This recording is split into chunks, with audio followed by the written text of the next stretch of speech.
I want to ask you a question that's relevant to me in the sense that when I was very young, when I was younger, I feel like I had a strong intuitive sense like that. And Mhm. I would literally, like, if I saw the most obvious thing that I remember to this day is every time I saw a pregnant woman, I immediately knew the sex of their child. Like, the child, this is gonna be a boy, it's gonna be a girl. But somewhere in there, I felt like I was receiving scary thoughts or negative energy. And and so I really consciously just said, okay, putting up the wall. It's not for me to hear these other people or know what's going on with them. I put a wall up. And I don't know if that's been good or not. I think I'm certainly empathic to the world around me, Uh, but sure. I consciously made an effort. Do you ever have an issue with that? Have you ever had someone come in your booth that you get a feeling of disturbance? Uh, I would say it's kind of on the fence, yes and no. I mean, I've had a couple of people who were disturbed, Yeah. and I still felt the desire to help them.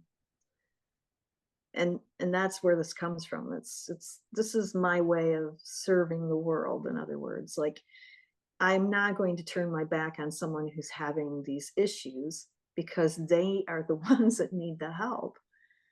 And so um, I just did the best that I could and hope for the best, because this is the thing. I'm not just making any of this stuff up. I couldn't even possibly begin to try to make any of this up. And so I feel very secure in the fact that I'm tapping into divine intelligence, and that is to me God, and that is what people call source. And and there's nothing bad there. There's nothing that can hurt you there.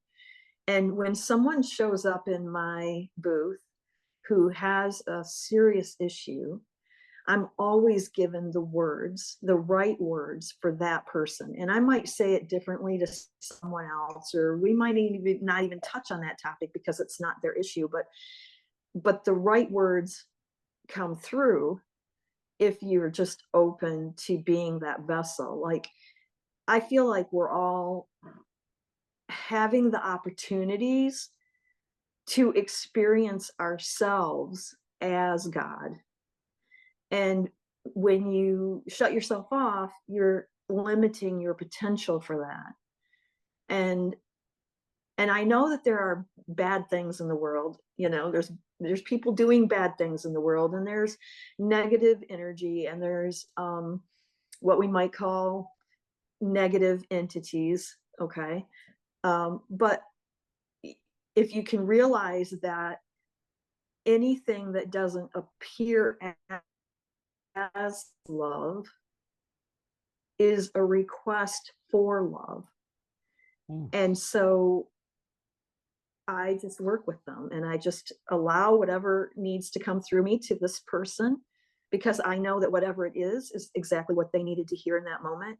And in some way it's going to benefit them, even if it's not in that moment when they're hearing it, but it's like a seed being planted, and somewhere down the road it might take root, and they might go, "Oh, that's what she was saying all along." you know Oh my, I love it. I love what you said.